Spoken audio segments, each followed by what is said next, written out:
Matrudevobhava.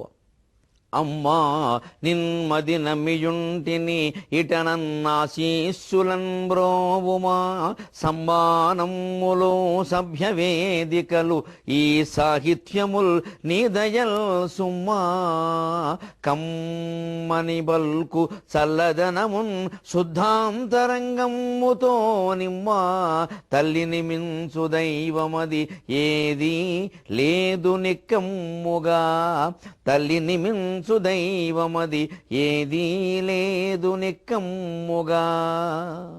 ABN Andhra Jyothi ప్రేక్షక మహాశయులందరికీ నవజీవన వేదం అనే కార్యక్రమంలో 119వ భాగానికి స్వాగతం పలుకుతాం. యథాకాశస్థితో నిత్యం వాయు సర్వత్ర గోమఘాన్, తథా సర్వాణి భూతాని మత్స్థానీత్యుపధారయ. నాయందు అన్ని భూతములు ఉన్నాయి, నేనన్నింటిలో మాత్రం లేను అని ఓ మెలికి పెట్టాడు కిందటి శ్లోకంలో పరమాత్మ. నచాహం తేష్వస్థితః, నాయందే ఉన్నాయి కానీ నేను వాటిలో లేనన్నాడు. వాటిల్లో ఆయన ఉండాలి అంటే ఆయన్ని ఆవరించే పదార్థం ఒకటి ఉండాలిగా. ఇప్పుడు గిన్నెలో నీళ్లు ఉన్నాయి అంటే నీళ్ల చుట్టూ గిన్నె అనే ఒక ఆకారం ఉంది. అంచేత పరమాత్మ అన్ని పదార్థాల్లోనూ ఉండాలి అంటే, ఏ పదార్థంలోనైనా ఉండాలి అంటే ఆ పదార్థం పరమాత్మను ఆవరించాలి. పరమాత్మను ఏదైనా ఆవరిస్తే ఆయన పరమాత్మ ఎందుకు అవుతాడు? పరమాణం అవుతాడు. అంచేత అన్నిటికంటే పరము, ఇక దాన్ని ఆవరించేది ఏది లేదు అన్నప్పుడు ఆయనలోనే అన్నీ ఉండాలి తప్ప ఈ ప్రత్యేకించి వీటిలో విడివిడిగా ఆయన ఉండే అవకాశం లేదు. మరి ఎలాగ ఈ సమస్య తేలడం? ఓ పక్క అంతర్యామంటున్నారు, ఓ పక్క బహిర్యామంటారు, బహిరంతర్య వ్యాపినక అంటున్నారు. దాన్ని ఆయనే తేల్చేస్తున్నాడు. ఉపాధ్యాయుడు కావాలనే విద్యార్థుల్లో ఒక అనుమానం రేకెత్తిస్తాడు. వాళ్ళు కాస్త ఆలోచిస్తారు. ఓ 2 నిమిషాల సమయం ఇవ్వాలి, ఇస్తాడు. 2 నిమిషాలు ఇవ్వాలి, వెంటనే చెప్పేకూడదు. ఆలోచించని వారు ఎప్పుడు విద్యార్థులు సొంతంగా ఆలోచిస్తే మంచి ప్రజ్ఞావంతులు అవుతారు. అందులో ఎవరన్నా చెబితే మంచిదిరా, అదే నువ్వు వృద్ధిలోకి వస్తావురా అని వెంటనే ఆశీర్వదించాలి. అలా ఇంక 4 తయారవుతారు. మీకు తెలిసే అవకాశం లేదులే, మట్టి బొర్రలు నేనే చెప్తాను వినండి అని ఉపాధ్యాయుడు అంటే మట్టి బొర్రల కింద తయారవుతారు. వాళ్ళకి పాఠం చెప్పి ఈయన కూడా మట్టి బొర్ర అయిపోతాడు. ఇప్పుడు వాళ్ళని సొంతంగా ఆలోచించిన వారు. అలాంటి ఉపాధ్యాయుడు కాబట్టి కృష్ణుడు ఓ శ్లోకంలో అలా వదిలేసాడు, నువ్వు ఆలోచించవయ్యా అన్నట్టుగా. ఇప్పుడు చెబుతున్నాడు ఏ రకంగా నాలో అన్నీ ఉన్నాయి, అన్నిట్లో ప్రత్యేకించి విడివిడిగా దేంట్లోనూ నేను లేనని చెబుతున్నాను అంటే, యథాకాశస్థితో నిత్యం వాయు సర్వత్ర గో మఖాన్. వాయువు చూసుకో, వాయువు ఆకాశంలో ఉందా లేదా? ఎప్పుడు ఉందిగా. మనం శూన్యం అనుకుంటున్న దాంట్లో వాయువు ఉంది. వాయువు లేని ప్రదేశమే లేదు అసలు. వాయు సర్వత్ర గహ మహాన్, అన్ని చోట్లకి సర్వత్ర గహ, సర్వత్ర గచ్చతీతి సర్వత్ర గహ. అన్నింట్లోకి వాయువు ప్రవేశించింది. వాయువు ప్రవేశించిన చోటు ఉందా అసలు? వాయువు ప్రవేశించకపోతే, తరంగాలు ప్రవేశించకపోతే మొత్తం తలుపులన్నీ మూసేసినా సెల్ ఫోన్ ఎలా వస్తుంది? అక్కడున్న గాలి అక్కడక్కడ గిరగిర తిరగకపోతే ఫ్యాన్ ఎలా తిరుగుతోంది? ఫ్యాన్ నుంచి గాలి మనకెలా వస్తుంది? ఫ్యాన్ తిరుగుతుంటే మనకు గాలి వీస్తుంది, తలుపులు వేసినా సరే అంటే ఆ గదిలో కొంత గాలి ఉందిగా, ఆ గాలినే ఫ్యాన్ తిప్పుతుంది, లేని గాలి ఎక్కడ తిప్పుతుంది? అందుకే ఆ గాలి మన గాలి కాబట్టి, మన గాలి మనకు మంచిది కాదు కాబట్టి తలుపులు తీసి పడుకోండి అన్నారు. అంతే కదా, మొత్తం మీద అక్కడ గాలి ఉన్నట్టే కదా. అంటే వాయువు లేని ప్రదేశం లేదు కదా. ఆకాశస్థితో నిత్యం, ఈ వాయువు ఆకాశంలో ఉంది. ఆకాశం అనేది ఏమిటి? అర్థం కాని విషయం అది. శూన్యాన్ని మనం ఆకాశం అని అంటున్నప్పుడు ఆకాశం అనే ప్రత్యేకమైన పదార్థం లేదు. అంటే ఆకాశం అంతా వాయువు నిండి ఉన్నట్టుగా, అలాగే ఆ వాయువు అన్నింట్లోనూ ప్రవేశించి ఉన్నట్టుగా, మత్స్థాని సర్వభూతాని తథా సర్వాణి భూతాని మత్స్థాని ఇత్యుపధారయ. ఆ రకంగానే అన్ని జీవులు నాలో ఉన్నాయనే విషయం తెలుసుకోవయ్యా. వాయువు ఆకాశంలో ఉన్నట్టుగా, అంటే వాయువు ఆకాశంలో ఉంది కానీ ఆకాశాన్ని అంటుతోందా? గమనించండి. వాయువు ఆకాశాన్ని అంటడం లేదు. ఆకాశం అనే పదార్థం ప్రత్యేకంగా ఉంటే ఓ గోడలాగా దాన్ని ఇలా అంటుకుంటే అంటుకుంది, మత్స్య ఏర్పడింది, మరకేర్పడింది అనొచ్చు. ఆకాశం అనేది గోడ కాదు. అదాకాశం గగనము శూన్యం, అదో విచిత్రమైన మాట. అన్నీ ఏదీ లేని ఖాళీ ప్రదేశాన్ని ఆకాశం అన్నారు, కానీ దాని ప్రత్యేకం ఓ పేరుతో పిలిచారు. ఖాళీగా ఉన్నదానికి ఓ పేరు పెట్టకపోతే దాని గురించి మాట్లాడుకోవడం ఎలాగా? అలాగని అది ఫలానా పదార్థం, మబ్బులు ఉంటే మబ్బులు ఉన్నాయంటాం, ఏదో వాన వస్తే వాన వచ్చిందంటాం, సూర్యుడు ఉంటే సూర్యుడు ఉన్నాడు అంటాం, చంద్రుడు ఉంటే చంద్రుడు ఉన్నాడు, నక్షత్రాలు ఉన్నాయి, ఇవన్నీ ఉన్న ఖాళీని ఆకాశం అన్నారు. ఆ ఖాళీయే దానికి రూపం లేదు, ప్రత్యేకం. అందుకే బొమ్మలు వేసే వాళ్ళకి దేని రూపమైనా వేయడం కష్టం, ఆకాశం రూపం వేయడంలో కష్టమైన ఏం వేసినా ఆకాశమే. ఆకాశంలో గాలి ఉన్నప్పటికీ గాలి ఎలాగైతే ఆకాశాన్ని అంటుకోదో, నాలోనే ఈ జీవులందరూ ఉన్నప్పటికీ ఈ జీవుల యొక్క సుఖదుఖాలతో నాకు నిమిత్తం లేదు అన్నాడు ఆయన. యథాకాశస్థితో నిత్యం వాయు సర్వత్ర గో మహాన్ తథా సర్వాణి భూతాని మత్స్థానీత్యుపధారయ. అందుకనే మనకి భారత భాగవతాల్లో ఎక్కడ గమనించినా పరమాత్మగా అవతరించినటువంటి శ్రీకృష్ణుడుగా అవతరించినటువంటి పరమాత్మ ఆకాశంలో వాయువు ఉండి వాయువు ఆకాశానికి ఏమీ అంటుకోనట్టుగానే కౌరవ పాండవుల వ్యవహారాల్లో అంటీ ముట్టనట్టుగానే ఉండి ధర్మం వైపునన్నాడు. 18 రోజుల యుద్ధాన్ని మీరు గమనిస్తే ఆయన స్వయంగా కల్పించుకుని నువ్వు ఇలాగే చెయ్యి అని చెప్పిన సందర్భాలు కొన్ని ఉన్నాయి, లేకపోలే. కానీ చాలా భాగం వాళ్ళదారినే వాళ్ళు వదిలేశాడు. ఈ వదిలేయడాన్ని మనం అర్థం చేసుకోలేక కృష్ణుడు పాండవ పక్షపాతి కదండి, మరి అభిమన్యుణ్ణి కాపాడాలి కదండి, ఘటోత్కచుణ్ణి కాపాడాలి కదండి, ధర్మపక్షం గెలిచేలా చెయ్యాలి కదండి అని మనం మాట్లాడుతూ ఉంటాం. అభిమన్యుణ్ణి ఘటోత్కచుణ్ణి కాపాడాలి, అది పరమాత్మ చేసిన పొరపాటు. అభిమన్యుడు అర్జునుడు కొడుకు కాబట్టి ఆయన కాపాడాలనే వాళ్ళు ఒక్కసారి ఆలోచించండి. అభిమన్యుడు ఒక్కడైనా ఆయనకు కావలసిన వాడు? పాండవ సైన్యంలో మిగిలిన సైనికులు, ఆ మిగిలిన సైనికులకి అభిమన్యుడికి అర్జునుడికి పరమాత్మకి తేడాలు ఏం తెలియవు. ఆయన సారథ్యం ఒప్పుకున్నాడు, సారథ్యం చేశాడు. అంతవరకే నిమిత్త మాత్రంగా ఉండమని చెప్పిన వాడు ఆయన కూడా నిమిత్త మాత్రంగానే ఉంటాడు. ఆయుధం పట్టనంటే ఆయుధం పట్టలేదు, పట్టిన చక్రాన్ని కూడా ప్రయోగించలేదు కాబట్టి పట్టనట్టే లెక్క. ఊరికే పక్కన పెట్టుకుంటే పట్టారంటే ఎలాగా? కత్తి పొరపాటున ఏదో జేబులో ఉన్నంత మాత్రానే కత్తి ఉన్నావు కాబట్టి ఎవరినో నిన్ను చంపే ఉద్దేశం ఉందని అరెస్టు చేస్తామని ఎవరో అనరు కదా, చంపాక కదా చేయవలసింది. అంచేది ఆయుధం ఆయన పక్కన ఉంటే పట్టిన పక్కన ఉందనడానికి కూడా తగిన సాక్ష్యం లేదు. అంచేత ఆకాశంలో వాయువు ఎలా అంటీ ముట్టనట్టుగా ఉన్నట్టే నాలో ఈ జీవులన్నీ ఉన్నాయి, వారి కష్టసుఖాలు ఉన్నాయి, ఈ ప్రపంచం అంతా ఉంది.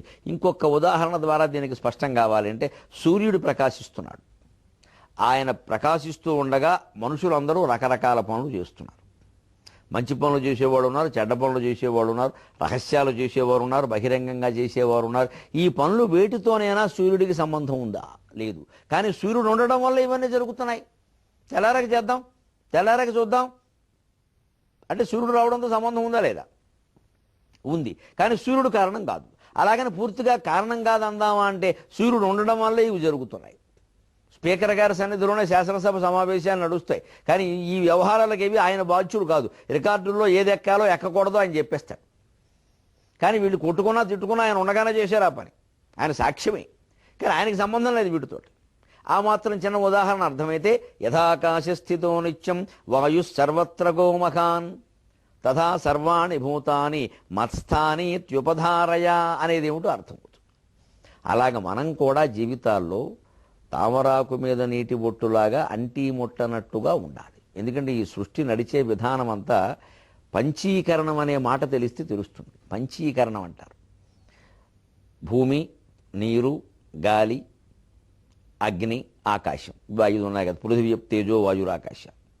ఇందులో ఈ సమ్మేళనం, ఈ సృష్టి ఏర్పడే ముందు ఎలా జరిగింది అంటే ఆకాశంలో ఒక భాగం భూమి అనుకోండి, భూమి 2 భాగాలైంది, అగ్ని 2 భాగాలు, అన్ని తేజస్సు 2 భాగాలు, అన్ని పంచభూతాలు 2 భాగాలు, సగం సగం అయితే ఒక సగం అలాగే ఉండి భూమిలో ఉండే మిగిలిన సగంలు 4 భాగాలై ఒక భాగం నీటిలో, ఒక భాగం అగ్నిలో, ఒక భాగం వాయువులో, ఒక భాగం ఆకాశంలో కలిసింది. మళ్ళీ సరిగ్గా అగ్నిలో ఒక సగభాగం అలాగే ఉండి ఆ సగభాగం 4 భాగాలై ఆ 4 మళ్ళీ భూమిలో ఒక భాగం, నీటిలో ఒక భాగం, వాయువులో ఒక భాగం, ఆకాశంలో ఒక భాగం. అలాగే వాయువు మళ్ళీ 2 భాగాలై వాయువులో ఒక భాగం అలాగే ఉండి సగభాగం, మిగిలిన సగం 4 భాగాలై ఆ 4 భాగాలు ఒకటి భూమిలో, ఒకటి అగ్నిలో, ఒకటి నీటిలో, ఒకటి ఆకాశంలో. ఇలాగ మొత్తం పంచభూతాలు 5 కూడా సగం సగం భాగాలై ఒక సగం అలాగే ఉండి మిగిలిన సగంలో 4 కలిసి మొత్తం 5 భూతాల యొక్క సమ్మేళనంతో ఈ సృష్టి ఏర్పడింది. కాబట్టి ఇది మహామాయ. ఎవరు ఎలా ఉంటారో, ఎవరు ఏం చేస్తారు, ఎవరు ఏమవుతారో, ఏది ఎలా నిర్ణయం జరిగిందో, ఏది ముందు గెడుతుందో, ఏది ఆగిపోతుందో మనం చెప్పడం కష్టం. అలాగా పరిస్థితులు నడిచిపోతూ ఉంటాయి. వాటిని చూస్తూ మన కర్తవ్యం ఏదో నిమిత్త మాత్రంగా చేస్తూ ఆనందంతో సాగిపోవాలి జీవితం. లోకంలో జీవితం గడపాలి అంటే మనకి ఇష్టం లేనివి కూడా కొన్ని చేయక తప్పదు. ఆ ఇష్టం లేని పనులు చేయవలసి వచ్చినప్పుడు ఎలా చెయ్యాలి? పూర్తిగా అందులో లీనమై మగ్నమై చేయాలంటే కష్టం, మనకి ఇష్టం లేదండి. కానీ చేయక తప్పదు. అంటే తప్పది కానీ తప్పదది. ఒక్క మాటలో చెప్పాలంటే అంతే, తప్పది కానీ తప్పదది. కొన్ని అలా ఉంటాయి, దానికి ఉదాహరణలు చెప్పలేము, చెప్పకూడదు కూడా, కానీ ఉంటాయి, ఎవరికి వారికే తెలుసు. దానికి ఉపాయాన్ని మారద వెంకయ్య గారు చెబుతున్నాడు. వలదిక క్రూర సంగతి అవశ్యమొకప్పుడు చేయబడ్డచో కొలదియగాని ఎక్కువలుగూడదు. వలదిక క్రూర సంగతి అవశ్యమొకప్పుడు చేయబడ్డచో కొలదియగాని ఎక్కువలుగూడదు. తమ్ముల పాకులోపలం గలసిన సున్నము, తమ్ముల పాకులోపలం గలసిన సున్నము ఇంచుకయ్యగాక మరించుక ఎక్కువైనచో, తమ్ముల పాకులోపలం గలసిన సున్నము ఇంచుకయ్యగాక మరించుక ఎక్కువైనచో, నలుగడ సుర్రు సుర్రు మన నాలుక పొక్కకయున్నే భాస్కరా. తమ్ముల పాకులోపలం గలసిన సున్నము ఇంచుకయ్యగాక ఒకించుక ఎక్కువైనచో, నలుగడ సుర్రు సుర్రుమని నాలుక పొక్కకయున్నే భాస్కర. మన ఇంట్లో మన వాడకంలో ఉండే తాంబూలం ఉదాహరణగా తీసుకుని చెప్పాడు. ఈవేళ తాంబూలం వేసుకునేటువంటి మనుషులు కనబడడం లేదు. నమస్కారం మన జాతికి. పంటికి సంబంధించిన సమస్త వ్యాధులు తాంబూలం పోగొడుతుంది, అన్నం అరిగేలా చేస్తుంది. ఎంత గొప్పదంటే ఆ తాంబూలం చాలు జీవితంలో ఎలా ఉండాలో చెప్పడానికి. అందుకే దంపతులు అయ్యాక తాంబూలం వేసుకోమంటారు, బ్రహ్మచారిగా ఉండగా వేసుకోవద్దన్నారు. ఇందులో రెండు విషయాలు ఉన్నాయి. ఒకటి, తాంబూలంలో వాడే ద్రవ్యాల కారణం కాస్త శృంగారపరమైన ఆలోచనలు కొద్దిగా రెచ్చగొట్టే అవకాశం ఉంది. మంచిది, అదే మొత్తం పనిచేస్తుంది అనుకోవద్దు, కానీ కొంచెం రెచ్చగొట్టే అవకాశం ఉంది. అందుకని బ్రహ్మచారులకు వద్దని చెప్పారు. వాళ్ళు మరి ఆ వయసులో వాళ్ళకి పనికిరాదు కదా. పెళ్ళయ్యాక వేసుకుని తీరాలి, జీవితాంతం వేసుకోవాలి. కనీసం ఒక పూటైనా పగలో రాత్రులు ఖచ్చితంగా వేసుకోవాలి. 2 పూట్ల వేసుకోవడం చాలా మంచిది. అనేక రకాల పళ్ళకు సంబంధించిన చిగుళ్ళు ఇగుళ్ళు పళ్ళ వ్యాధులు పోవడంతో పాటు లోపల అన్నం అరుగుతుంది, హాయిగా నోటికి సుగంధం. దాంట్లో గొప్ప మన జీవితాన్ని గ్రహించాల్సిన నీతి చెబుతున్నాడు ఇక్కడ. వలదుక క్రూర సంగతి, ఎప్పుడూ చెడ్డవాళ్లతో స్నేహం చేయొద్దు. అవశ్యం ఒకప్పుడు చేయబడ్డచో, కానీ జీవితంలో దుర్భరమైన పరిస్థితులు ఎలా ఉంటాయంటే, నాయకుడు అనే సినిమా వచ్చింది. ఆయన ఏదో రౌడీ కాదు, మంచి రౌడీ కావచ్చు, మంచి రౌడీ అయినా చెడ్డ రౌడీ అయినా రౌడీయే కదా. ఒక ఎస్పీ గారు తన కూతురికి ఏదో జరిగితే ఆయనకి ఆ రౌడీలకు ఏమీ చెయ్యలేక ఈ నాయకుడిని ఆశ్రయిస్తాడు. ఎస్పీ వెళ్ళి రౌడీ నాయకుడిని ఆశ్రయించడం ఏమిటండి? పరిస్థితి అంతే, తప్పదది. జీవితంలో కొన్ని అలా ఉంటాయి. అలాంటి పరిస్థితి మనకి వస్తుంది. ఒక్కోసారి చెడ్డవాళ్లతో కలిసి ఉండడమో, పక్కన ఉండడమో, మాట్లాడడమో, ఉద్యోగం చేయడమో తప్పదు. వాళ్ళు చెడ్డవాళ్ళని తెలుసుండు కూడా మనకు కొన్ని అవసరాలు కూడా ఉంటాయి. అప్పుడు ఎలా ఉండాలి అదే చెబుతున్నాడు ఇక్కడ. లోకంలో లౌకికమైన వ్యవహారం అంటే ఇది. ఒక కార్యాలయం నడుపుతూ, ఒక సంస్థ నడుపుతూ ఉంటాడు ఒక పెద్ద మనిషి. అందరూ మంచివాళ్లే కావాలంటే దొరకరు. కాస్త కొంచెం చెప్తే పని చేసేవాడు ఒకడు ఉంటాడు, చెప్పకుండానే చేసేవాడు ఒకడు ఉంటాడు, చెప్పినా చెయ్యని వాడు కూడా ఉంటాడు వీడి ప్రాణానికి. అలాగని వాడిని తీసేద్దామా అంటే వాడు పని అయితే బాగా చేస్తాడు, వాడిని పనిలోకి దించాలి. కొంతమంది అలా ఉంటారని దించాలి, మనం తొయ్యాలి. నువ్వు ఉద్యోగం చేస్తే కానీ కుదరదు, పని చేస్తే కానీ కుదరదు అని చెప్పాలి ఖచ్చితంగా. కానీ వాడు ఎంత మంచివాడంటే ఆ ఉద్యోగంలో దిగితే వాడు మించిన వాడు లేడు, బ్రహ్మాండంగా పనిచేస్తాడు. కానీ వాడుకున్న బలహీనత ఏమిటంటే పడుకుంటే లేవడు, ఇంకా అటు ఉంటాడు, పడుకోనియకూడదు, పంపిస్తూనే ఉండాలి, తప్పదు. ఇదే చెడ్డవాళ్ళతో స్నేహం తప్పే, కానీ ఒక్కోసారి తప్పదు. కాబట్టి కొలదీయ కానీ ఎక్కువలు కూడా ఎంతవరకు అవసరమో అంతవరకు చేసి వచ్చేయి, ఇంక ఎక్కువగా వద్దు. దానికి ఉదాహరణే తమ్ములపాకు లోపలం కలసిన సున్నము. తమలపాకులో ఏవో 16 పదార్థాలు వేస్తారంటారు, ఏలక్కాయలు, లవంగాలు, జాపత్రి, జాజికాయ, కస్తూరి, కర్పూరం, చాలా ఉన్నాయి. ఇవన్నీ పక్కనట్టండి, వేళ తాంబూలమే మానేశారు, ఇవన్నీ పేర్లు కూడా తెలియవు. కానీ ప్రధానంగా వేసుకునేవాళ్ళు ఇక్కడ ఖచ్చితంగా ఒక 3 తమలపాకు, సున్నము, ఒక్క అయితే తప్పదు. నాకైతే తప్పనిసరి మన పద్యాలకు మూలం తాంబూలమే. మన పద్యాలకు మూలం తాంబూలమే, ఇంకా అనుమానం లేదు. అందుకని మధ్యాహ్నం పూట వేసుకుని తీరవలసిందే, రాత్రినా అంతే. ఇంకా రాత్రి భోజనం మానేసాం, పళ్ళు తింటాం కాబట్టి వేసుకోవడం మానేసాం, పళ్ళకి తాంబూలం ఎందుకని. కానీ భోజనం చేస్తే వేసుకోవాల్సింది, మంచిది చాలా. తమలపాకులు, సున్నం, ఒక్క, ఈ 3 తప్పవు కదండి. ఇందులో మీరు సరిగ్గా 3 గమనించండి. తమలపాకు తరుణి, పోకచెక్క పురుషుడు, దాంపత్య రహస్యమే ఇది.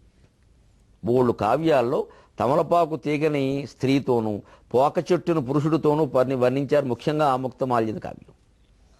చాలా వర్ణనలు ఉన్నాయి. తమలపాకు పైగా ఆకారం కూడా తమలపాకు లేతగా ఉంటుంది. కొన్ని ఆకులు ముదిరిపోయి ఉంటే కొంతమంది ఆడవాళ్ళలాగే సాధారణంగా లేతగా ఉంటాయి.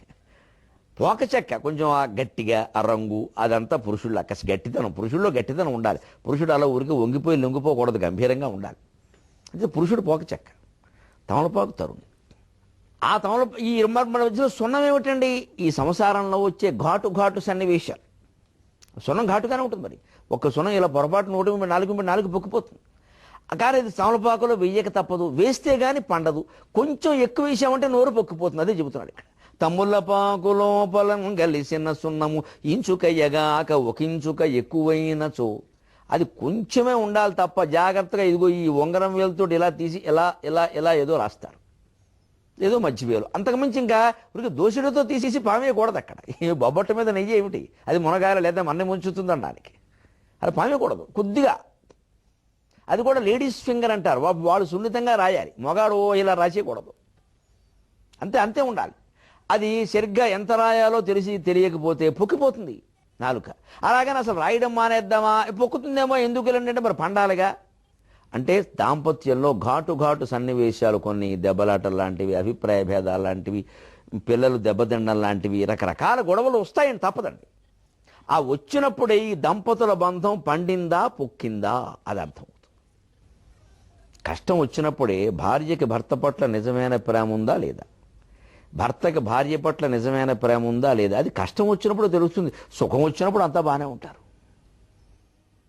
అప్పుడు కూడా ఆవిడ ఆయన ఒకరికొకరు అంకితమై ఉంటే, మన ఇంట్లో పరిస్థితి అలా వస్తే నిజంగా ఆవిడ లేకపోతే నా పరిస్థితి ఏంటి, పిల్లల వల్ల వచ్చినటువంటి ఈ దుఃఖానికి భార్య నాకు తోడుగా ఏమనుకోకండి, ఏదో అలాగే ఉంటారు మన పిల్లలేనా అని ఒక్కోసారి చూడండి. నిజంగాను చాలామంది కంటే మన పిల్లల్ని అయ్యమండి అంటారు. పాపం చాలామంది కంటే మన పిల్లల్ని అయ్యమండి. బయట కథలు వింటుంటే ఘోరంగా ఉంది పరిస్థితి. ఇంకా మన వాళ్ళు నయం, ఏదో మనకి ఇష్టం లేని పని చేయొచ్చు కానీ దుర్వ్యసనాలు లేవండి, అప్పటికప్పుడే ఆనందిద్దామని. నిజమే, ఈ మాటలు చెప్పడానికి భార్య భర్త కలిసి ఉండాలా వద్దా? ఈ ఒక భార్య తప్పితే భర్త తప్పితే ఎవరు చెబుతారు ఈ మాటలు? నిజమే, ఏదో అనుకున్నాం కానీ మన వాళ్ళే చాలా నయం ఉన్నంత ఫోన్లే, ఏదో పిల్లలు తెలియక చేస్తారు, మన వాళ్ళు చెయ్యాలి, మనం క్షమించాలి.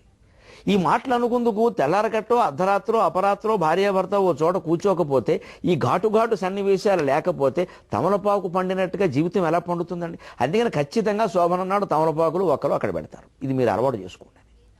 ఈవిడ్ని రాసి ఇమ్మంటారు, ఆయన్ని కొరకమంటారు. వేలు కొరకమే అని కూడా అడుగుతారు. వేలు కొరకడం ముచ్చట అడుగుతారు. ఎందుకంటే ఇవన్నీ ముందు మీ జీవితాన్ని పడేది సరదా కోసం కాదు. ఇందులో సరదాలోనే, ఒక ఆచారంలోనే మొత్తం జీవితం పట్ల అవగాహన. మీరు తమలపాకులా ఉండవమ్మా, నువ్వు ఇప్పుడు మోటు దేరకు మంచిది కాదు, ముదురు నాకు పనికిరాదు. అలాగే నువ్వు పోకచెక్క కాస్త గంభీరంగా గట్టిగా ఉండాలి, అబ్బాయి బేలతనం పనికిరాదు అని చెప్పడం. సున్నం నిజంగా రాయవలసినంత రాస్తే కానీ పండదు, అది రాయకపోతే పండదు, అది ఎక్కువ రాస్తే పొక్కుతుంది. ఈ ఘాట్లు మరీ ఎక్కువైపోకూడదు. ఎక్కువైపోకుండా ఉండి భార్యాభర్త ఐకమత్యంగా ఉండి కలిసి ఎదుర్కోవాలి దాన్ని. అందుకే ఒక వయస్సు వచ్చాకండి, మొహమాటం లేకుండా చెబుతున్నా, పిల్లలు ఎదిగిన తర్వాత పిల్లల విషయంలో అభిప్రాయ భేదాలు వస్తే భార్యాభర్తలు ఇద్దరూ పిల్లలకి స్పష్టం చేయాలి. అబ్బాయి అమ్మాయి మీరు ఎలా ఉన్నా సరే మీ ఇద్దరం ఒకటే, ఆ విషయం మర్చిపోకండి. అంతేగాని భర్త తిడుతుంటే భార్య సమర్థించడం, భార్య తిడుతుంటే భర్త సమర్థించడం పనికిరాదండి, చాలా తప్పది. అలా చేయబట్టే కుటుంబాలు దెబ్బతింటున్నాయి. మీరు చేయలేదా చిన్నతనంలో, ఇప్పుడు వాడు చేశాడు అంతేనా అని భార్య అనకూడదు. భర్త చేయడం ఆయన చేయడం పైగా ఈయన చేశాడు లేదా ఆ విషయం ఇప్పుడు చెప్పాలండి? పిల్లాడికి లోకమైపోలా, నువ్వు కనబట్టే వీళ్ళు ఇలా తయారయ్యారు, మరి ఆవిడ కనపోతే ఎవరికంటారు ఈయనకి? ఇలాంటి మాటలు మాట్లాడకూడదు. ఏదైనా సరే మీ అమ్మ నేను ఒకటే, నాకు కావాల్సింది మీ అమ్మ మీరు కాదు అని అంత ఖచ్చితంగా చెప్పాలి. ఒకసారి అవసరమైతే దెబ్బకి జడిసిపోయి దారికి వస్తారు, అమ్మ బాబాయ్ వీళ్ళిద్దరూ ఒకటేరా, మనకి లొంగే రకాలు కాదు వీళ్ళు. లోకం ఒక్కటే. ఇప్పుడు మనం వంగితే మనం వంచేస్తుంది, మనం వంచితే అది వంగుతుంది. మనం వంచాలా తేల్చుకోవాలంటే మనం వంగద్దు, వంచుతాం. మనం నవజీవన వేదం చూస్తున్నాం, లోకాన్ని మనం వంచుతాం, లోకానికి మనం వంగం. ధర్మానికి కట్టుబడిన వాడే వంగిపోతే ఇంకే లోకంలో నిటారుగా నిలబడేది ఏముందండి ప్రపంచంలో? మనం వంగం, మనం వంచుతాం. దానికి రావాల్సిందే. అది నిలబడాలంటే ఈ సున్నం పొక్కిపోకుండా పండేలా మాత్రమే చూసుకోవాలి. ఒక్కోసారి లోకంలో కూడా రౌడీలతో అనండి, అవినీతి పరులతో అనండి, కాస్త పరుష భాషణం కలిగిన వాళ్ళు, ఏదో తిట్టేవాళ్ళు, రకరకాల జనం ఉంటారు. ఏవో వెళ్ళకూడని మనం చేయకూడని పనులు చేసేవాళ్ళు ఉంటారు. వాళ్ళతో మనకి కొన్ని వ్యవహారాలు తప్పు. అంటే ఆ తల్లో నాలుకలాగా ఆ వ్యవహారం చూసుకొని వచ్చేయాలి. తల్లో నాలుగు అంతే, తల్లో నాలుగు ఉంటుంది, దానికి పైన 16 పళ్ళు ఉన్నాయి, కింద 16 పళ్ళు ఉన్నాయి. ఇప్పుడు నేను ఇందాక నుంచి మీతో మాట్లాడుతున్నాను. ఈ నాలుగు పైకి కిందికి పక్కకి మొత్తం నాట్యాలు, కథకళి, ఒడిస్సీ, మణిపురి, భరతనాట్యం, అన్ని నాట్యాలు చేస్తోంది నాలుగు. మరి ఎప్పుడూ పంటి కింద పళ్ళ. పొరపాటుని నాలుగు ఏ పంటి కిందన పడితే ఒకసారి నాలుగు ఖర్చుకుందంట, మళ్ళీ ఏడాది వరకు పడదు. ఖర్చుకుంటుందేమో అన్న బెంగతో నేను నాలుగుని తిప్పడం మానేస్తే మాట్లాడడం కుదరదు. నవజీవన వేదం ఉండదు అక్కడ, నాలుగు జీవనం తప్ప. మరి మాట్లాడాలంటే నాలుక అన్ని చోట్ల తిరగాలి, దేని కింద పడకుండా చూసుకోవాలి. అదే తల్లో నాలుక. ఆ విద్యార్థి అందరికీ తల్లో నాలుకలా ఉంటాడంటే అర్థం ఏమిటంటే అందరితోనూ మంచిగా ఉంటాడు, తనకి హాని జరగకుండా చూసుకో. అమాయకత్వం కాదు, తనకి హాని జరగకుండా చూసుకోవాలి. ఆ తెలివితేటలు ఉండాలి, అందరితో తిరగాలి. ఫలానా ఆయన దగ్గరికి వెళ్ళడం నాకు భయం అని ఎవరు, నేను వెడతాను ఏమిటి, ఏమి వెడతాను, ఏమి వెళ్ళకపోతే పని జరగదు, మనకి తప్పదు. ఈ అవసరం, ఈ పనిలో ఆయన సహాయం అవసరం, అందుకని నేను వెడతాను, మాట్లాడే విధంగా మాట్లాడదాం అని వెళ్ళాలి. అదే తల్లో నాలుక తమలపాకులో సున్నం, ఎంత ఉండాలో అంత ఉండాలి. వచ్చే వెనక్కి వచ్చాయి, ఇంకొకరికి పామేసుకోక. ఆ తేడా కనుక మనం గమనించగలిగితే చక్కగా జీవితంలో ఎటువంటి ఇబ్బంది లేకుండా ముందుకెళ్ళిపోతాం. ఆ తల్లో నాలుక అనే విశేషణం మనం గుర్తుపెట్టుకోగలిగితే చాలు. ఇంకొక మాట, లోకంలో బాగా బతకాలి అంటే, ఎక్కువ తగాదాలు లేకుండా ఉండాలి అంటే, మన అసంతృప్తిని వ్యక్తం చేయడానికి తప్పకుండా మనకు హక్కు ఉంది, ఎవరూ కాదనన్నారు. వ్యక్తం చెయ్యాలి కూడా. అన్నీ మనసులో దాచుకుంటే సమస్య పరిష్కారం కాకపోగా మనకి రక్తపోటు, గుండెపోటు వచ్చేస్తుంది, తప్పదు. అందుకని వ్యక్తం చెయ్యాలి. ఎలా వ్యక్తం చెయ్యాలి? మంచి ఉంటే మైకులో చెప్పు, చెడు ఉంటే చెవులో చెప్పు అన్నారు. కొత్త సామెత ఇది, పాత వాటి. ఎందుకంటే మైకు పదం ఉంది కదా. మంచి ఉంటే మైకులో చెప్పు, చెడు ఉంటే చెవులో చెప్పు. ఎంత బాగుందండి. ఇది కనుక పాటించగలిగితే మనం చాలా వ్యవహారాలను సరి చేసుకుంటూ చక్కగా తల్లో నాలుగులాగే సుఖంగా ఉంటాం. అంటే ఎవరినైనా మనం మెచ్చుకునే విషయం వచ్చింది, అది బహిరంగంగా చెప్పండి, పేరు కూడా చెప్పండి హాయిగా. మేము ఫలానా వాళ్ళ ఇంట్లో నిజంగా దంపతులు ఎంత గొప్ప వాళ్ళండి, వాళ్ళు ఇల్లు చూశానండి, పాత పేపర్లు కూడా అలా వరుసగా సర్దేసి చక్కగా ఉన్నాయండి, అసలు నిజంగా నేర్చుకోవాలండి. ఏదో ఆవిడ పేరు, ఏదో ఒక ఆవిడ పేరు ఇలాగ సుభద్ర అండి, వాళ్ళ ఆయన పేరు ఇలాగ వాణీరావు అండి, ఏదో చెబుతాం, దానికి ఆ పేర్లు కూడా చెప్పచ్చు హాయిగా. ఒకవేళ వాళ్ళు విన్నా, వాళ్ళ బంధువులు విన్నా ఆనందిస్తారు, నష్టమే లేదు. అదే మనం విమర్శించదలుచుకోను అంటే మనకి ఏదో చెడు జరిగింది కనపడింది, చెప్పాలి. మా బోటిగాళ్ళకి అసలు తప్పదు, మాకు వచ్చే ఇబ్బంది ఇది, మేము చెడు కూడా చెప్పకపోతే జీవనం ఎలాగా చెప్పాలి. కానీ నా మటుకు నాకు నేను వీలైనంత వరకు తప్పను. ఎప్పుడైనా నూటుకోసారి తప్పానేమో నాకు తెలియదు. చెడు చెప్పేటప్పుడు ఎప్పుడు నేను పేరు చెప్పను. కొన్ని చోట్ల ఇలా జరుగుతూ ఉంటుంది, కొంతమంది ఇలా ఉంటూ ఉంటారు. అలా ఉన్న వాళ్ళకి అది తగులుతుంది, తగలాలి. తగలడం కోసమే మనం చెబుతున్నాం. వారు బాధపడతారని మనవాగితే నవజీవన వేదం ఎందుకు ఇక్కడ? వారు వింటే వినాలి, బాధపడాలి, మార్చుకోవాలి. కొంతమందికి అది ఇష్టం ఉండదు. ఇవన్నీ ఎందుకు, అవన్నీ కావాలి, అవన్నీ ఉంటేనే జీవితం. పుట్టిన శ్లోకాలు చెప్పుకుంటూ వెళ్ళడానికి ఏమిటంటే కార్యక్రమం? దానికి పుస్తకం చదువుకోవచ్చుగా. ఒకటి తాత్పర్యం వరకు అయితే వ్యాఖ్యానం ఎందుకు? ఖచ్చితంగా మన చెడు మనం తెలుసుకోవాలి.